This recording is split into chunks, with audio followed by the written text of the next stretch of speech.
Ya, puji Tuhan. Malam hari ini kembali kita berjumpa dalam Renungan Rohani Sessionim. Mari jemaat Tuhan, sebelum kita merenungkan kebenaran firman Tuhan, kita sama-sama tundukkan kepala, kita akan berdoa. Mari sama-sama kita berdoa. Terima kasih Tuhan, kembali kami datang di hadapan-Mu. Kami akan merenungkan sedikit dari kebenaran firman-Mu. Mari berkati kami lewat kebenaran firman Tuhan yang akan kami dengar. Ya, Roh Kudus yang akan memberikan kami pengertian untuk kami dapat mengerti apa yang Tuhan mau dalam kehidupan kami. Berkati kami lewat firman-Mu dan kami siapkan hati kami untuk menerima firman-Mu dalam nama Tuhan Yesus Kristus. Haleluya. Amin. Puji Tuhan. Bapak Ibu jemaat Tuhan, kembali lagi malam hari ini saya masih ada dalam satu judul yang terambil di dalam kitab Amsal pasal 4 ayat yang ke-23 yang tentu sudah berulang-ulang kali menjadi ayat pokok dalam renungan yang saya bawakan ya, tentang menjaga hati dengan segala kewaspadaan, karena dari situlah terpancar kehidupan ya. Ini satu hal yang kenapa perlu berulang-ulang ya untuk kita renungkan pada malam hari ini ya. Tentu ada hal-hal yang perlu kita perhatikan dari kehidupan kita, khususnya dari hati kita. Ketika ada satu hal yang perlu kita perhatikan lebih, itu berarti adalah sesuatu yang penting. Ya, oleh karena itu kita perlu memperhatikan kenapa kita perlu menjaga hati kita dengan segala kewaspadaan ya. Bapak Ibu jemaat Tuhan, saya mau bawa kita lihat ada 3 hal yang saya catat di sini ya. Kenapa kita perlu menjaga hati kita dengan segala kewaspadaan? Karena kalau di dalam kitab Kejadian pasal 6 ayat yang ke-5, firman Tuhan berkata begini. Ketika dilihat Tuhan bahwa kejahatan manusia besar di bumi dan bahwa segala kecenderungan hatinya selalu membuahkan kejahatan semata-mata. Ya Bapak Ibu jemaat Tuhan ya, yang pertama kenapa kita perlu menjaga hati kita dengan segala kewaspadaan? Karena dalam ayat ini dikatakan yang perlu kita waspadai, jangan sampai kecenderungan hati kita ya selalu membuahkan kejahatan semata-mata, hal-hal yang jahat, hal-hal yang tidak benar, hal-hal yang berdosa di hadapan Tuhan. Makanya kenapa kita perlu menjaga hati kita dengan segala kewaspadaan? Karena ketika hati ini tidak dijaga, ya tentu dengan kebenaran firman Tuhan, ya hati yang dijaga dengan kebenaran firman Tuhan, dia tidak akan membuahkan kejahatan. Hati yang dijaga dengan kebenaran firman Tuhan tidak akan membuahkan hal-hal yang jahat. Ya, tetapi orang yang tidak menjaga hatinya, tidak memiliki firman di dalam hatinya, maka kecenderungan hatinya akan selalu pada hal-hal yang jahat.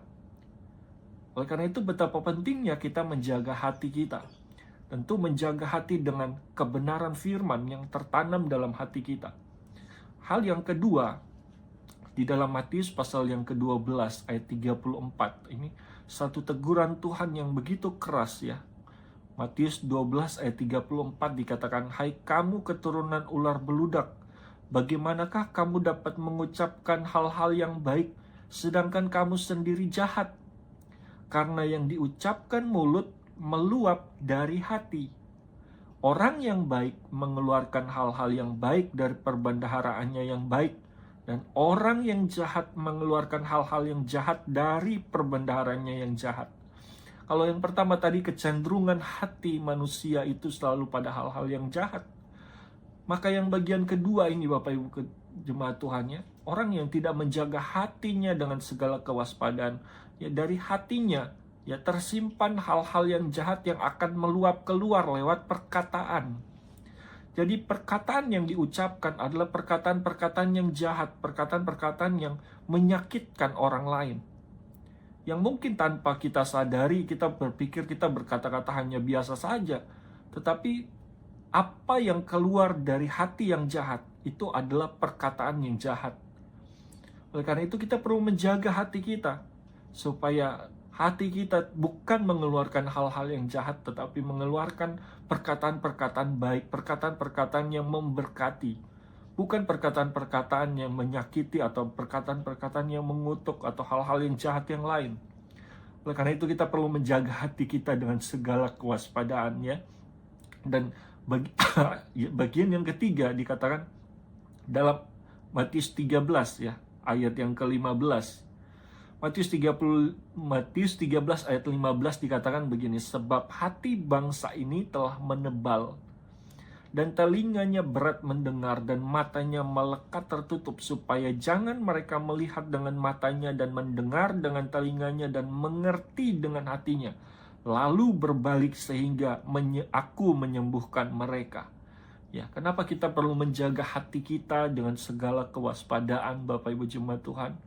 Karena ketika hati kita ini sudah mulai menebal, hati yang tidak mau lagi ditaburi dengan firman Tuhan. Karena di dalam Matius pasal 13, benih yang ditabur, ada yang di pinggir jalan, di tanah yang bersemak duri, ada yang berbatu-batu ya. Tanah hati yang keras, yang mulai menebal, ya, dia tidak akan dapat mengerti kebenaran firman Tuhan. Ini yang berbahaya karena kekerasan hati, hati yang keras, ya. Firman Tuhan katakan Firaun itu mengeraskan hatinya dan Tuhan Allah membuat hatinya jadi benar-benar keras. Jadi ini yang kita perlu waspadai dari hati kita. Jangan sampai kita memiliki hati yang mulai menebal, yang mulai sulit untuk mendengar firman Tuhan. Yang membuat hati kita mulai menebal dan akhirnya Bapak Ibu jemaat Tuhan di dalam Roma pasal yang kedua ayat yang kelima, Roma 2 ayat 5 dikatakan begini, tetapi oleh kekerasan hatimu yang tidak mau bertobat, ya, engkau menimbun murka atas dirimu sendiri pada hari waktu mana murka dan hukuman Allah yang adil akan dinyatakan. Ia akan membalas setiap orang menurut perbuatannya, yaitu hidup yang kekal kepada mereka yang dengan tekun berbuat baik, mencari kemuliaan, kehormatan dan ketidakbinasaan, tetapi murka dan geram kepada mereka yang mencari kepentingan sendiri, yang tidak taat kepada kebenaran, melainkan taat kepada kelaliman. Ya Bapak Ibu jemaat Tuhan, untuk itu kita harus menjaga hati kita hari-hari ini. Kita harus menjaga hati kita dengan segala kewaspadaan. Bagaimana caranya? Dengan terus mendengarkan suara Tuhan, dengan terus mulai berusaha supaya kehidupan saya dan saudara ini berjalan dalam kebenaran firman. Karena hanya dalam kebenaran firmanlah yang membuat kita tidak salah dalam melangkah. Kebenaran firman Tuhan yang akan menuntun kita agar kita hidup berkenan di hadapan Tuhan. Oleh karena itu Bapak Ibu jemaat Tuhan yang Tuhan Yesus kasihi, ya, Tuhan mau saya dan saudara jemaat-jemaat Tuhan, ya, dikatakan kita menjadi orang-orang yang akan menerima kemuliaan, kehormatan, dan ketidakbinasaan. Ya. Oleh karena itu, mari jaga hatimu dengan segala kewaspadaan, karena dari situlah terpancar kehidupan. Ya, Tuhan Yesus memberkati kita semua, dan biarlah firman Tuhan terus menjadi kesukaan dalam kehidupan saya dan saudara, agar kita terus bertumbuh dalam iman kita kepada Tuhan. Tuhan Yesus memberkati, mari kita sama-sama tundukkan kepala kita berdoa. Bapa yang baik, terima kasih buat sedikit firman yang Tuhan sudah berikan untuk kami renungkan. Berkati firman ini biar tertanam dalam setiap hati umat-umat-Mu, setiap telinga yang mendengar, biar Tuhan Yesus firman ini tertanam dalam hati dan akan berakar, bertumbuh, berbuah untuk hormat kemuliaan nama Tuhan. Berkati dimanapun umat-umat-Mu berada, dan sampai jauh mana firman Tuhan renungan ini didengar, biar firman ini jadi berkat dalam kehidupan kami semua. Terpujilah nama-Mu Tuhan Yesus, terima kasih. Kami sudah dengar firman-Mu dan mengucap syukur kepadamu dalam nama Tuhan Yesus Kristus. Haleluya.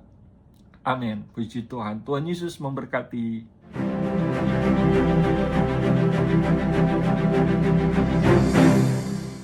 Gerejaku adalah rumahku.